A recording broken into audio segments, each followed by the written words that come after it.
तो धूमिल की एक बड़ी चर्चित कविता है जिसमें धूमिल रोटी के माध्यम से सवाल पूछना चाहते हैं व्यवस्था से। उनकी मूल कविता है एक आदमी रोटी बेलता है।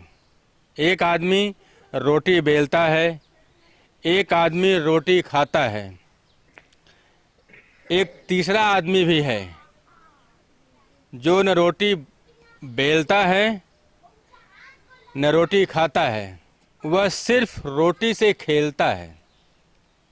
मैं पूछता हूँ यह तीसरा आदमी कौन है?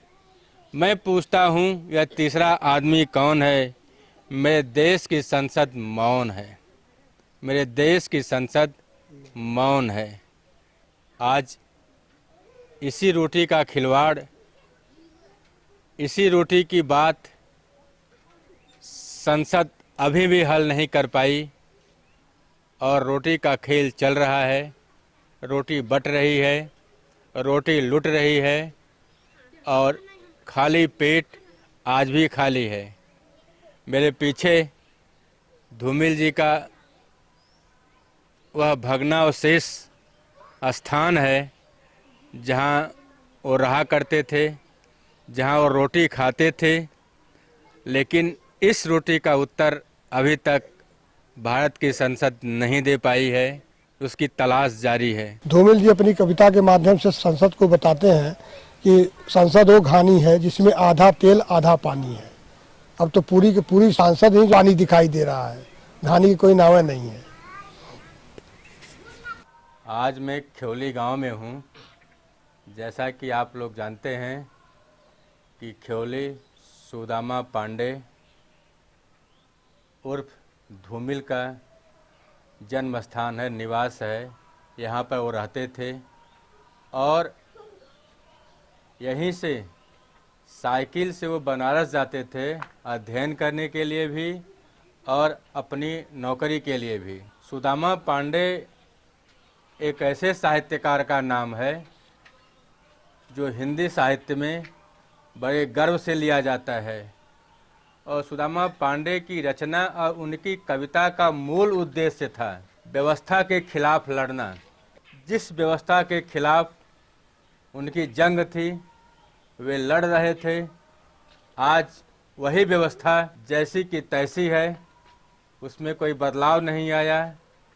रोटी के लिए क्या संघर्ष है, रोटी कौन उगाता है, कौन खाता है, और एक तीसरा व्यक्ति जो रोटी के लिए उसके बीच में विद्रोह पैदा करता है या उस रोटी के लिए एक व्यवस्था में परिवर्तन पैदा करता है, वो तीसरा कौन है? जब धूमिल ये सवाल पूछते हैं तो संसद मौन हो जाती है। हम पढ़ाते हैं कि साहित्य समाज का दर्पण है और कवि उस समाज का दूरदर्शी होता है।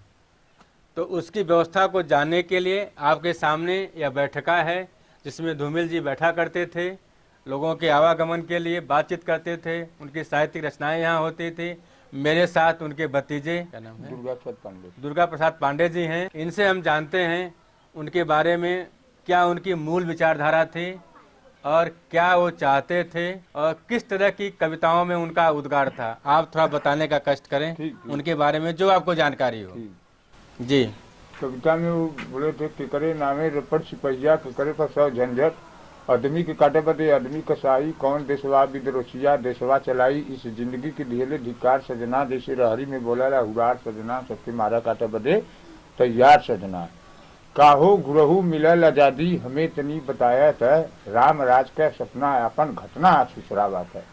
सरकारी बिल्ली बैठल बा, जनता दही अगोरत बा, मुँह पे थप्पड़ मार अपन जी चटगोरत बा। नया नया सरकारवा भैया रोज उठवावल, दिल्ली से लखनऊ रोज मौज उड़ावल। क्या बात है, क्या बात है। देखा आपने कि कितना बढ़िया भोजपुरी में आंचलिक भाषा में धूमिल जी ने अपनी बातों को व्यक्त किया। रोटी पर बड़ी चर्चित उनकी कविता थी। अच्छा, उसे जरा बताने का कष्ट करें। एक आदमी रोटी बनाता है जी, एक आदमी रोटी खाता है, तीसरा आदमी वो कौन है जो रोटी से मजाक करता है। संसद को मैंने पूछा तो संसद मौन हो गई इसी बात पर। वाह वाह, क्या बात। अब मैं आपको मिलवाता हूँ धूमिल जी के छोटे भाई के लड़के कन्हैया पांडे जी से, जो उनके भतीजे हैं। आप थोड़ा धूमिल के बारे में और उनकी कविताओं के बारे में हमारे दर्शकों को बताएं, क्या उनकी विचारधारा थी, किस तरह की कविता लिखते थे वो और क्या चाहते थे समाज से। समाज से गरीबों के लिए जो उनकी लड़ाई थी, गरीबों के लिए वो अपना जो है सब कुछ न्यौछावर करते थे। धूमिल जी एक ऐसे आदमी, ऐसे कवि थे जो जमीनी कवि थे। उनको आसमान की कोई चीज़ नहीं मिली, उनको ज़मीन से लगे हुए थे। गरीबों के लिए लड़ना, गरीबों के साहित्य के प्रति जो है उनके जो चेतना था कि वही ये किया जाए, वो किया जाए, गांव के प्रति और शहर के प्रति, शहर से अच्छा गांव को मानते थे। इसलिए मानते थे कि गरीबी, उन्होंने गरीबी से उठे हुए आदमी थे। इसलिए धूमिल जी अपने बात को हमेशा कविता में भी वहीं रखते थे, बात को जो उनका पॉइंटली होता था।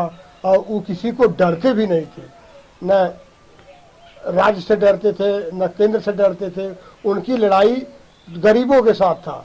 वो अपनी कविता में लिखते हैं कि लोहे का हाल लोहार से मत पूछो, बल्कि उस घोड़े से पूछो जिसके मुंह में लगाम है। वो ऐसी ऐसी कविता लिखे हैं। मोचीराम की कविता है, हर आदमी बड़ा है और हर आदमी छोटा है, लेकिन हमारे लिए हर आदमी एक जोड़ी जूते समान है, न बड़ा है न छोटा है, सिर्फ एक जोड़ी जूता है जो मरम्मत के लिए खड़ा है।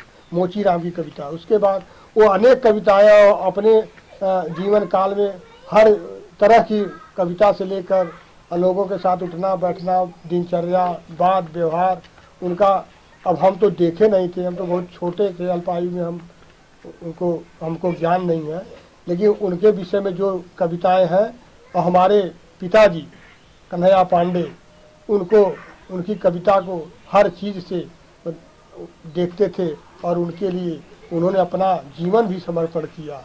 और हर कविता को उन्होंने उनकी खोज करके हर जगह जो उन्होंने उनकी कविता को जगह जगह छपवाने का, किताब के माध्यम से, पत्रिका के माध्यम से या पेपर के माध्यम से उन्होंने दर्शाया उसको। उनकी यही खासियत थी कि भाई के लिए उन्होंने कहा था कि भाई हमारे 5 जोड़ी आँख है, जो 5 जोड़ी आँख थे, पाँचों जब चलते थे तो एक समान, आज तो कोई नहीं है।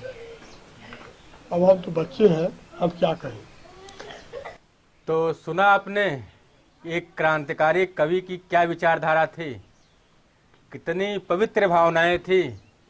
अपने 5 भाइयों को 5 जोड़ी आँख मानते थे, मतलब कि वह एक ही बिंदु पर एक ही आँख से 5 भाई को देखते थे, जिसका आज अभाव हो रहा है। जिस व्यवस्था के लिए कवि लड़ रहा था, कहीं उसी व्यवस्था का शिकार तो नहीं न हुआ, क्योंकि व्यवस्थाएं तो नहीं बदली, पर योद्धा अपने ताउम्र लड़ता रहा। अपनी छोटी सी उम्र 38 साल में ब्रेन ट्यूमर के कारण कालकौलित हो गए, लेकिन आज भी उनकी कविताएं समाज से लड़ रही हैं।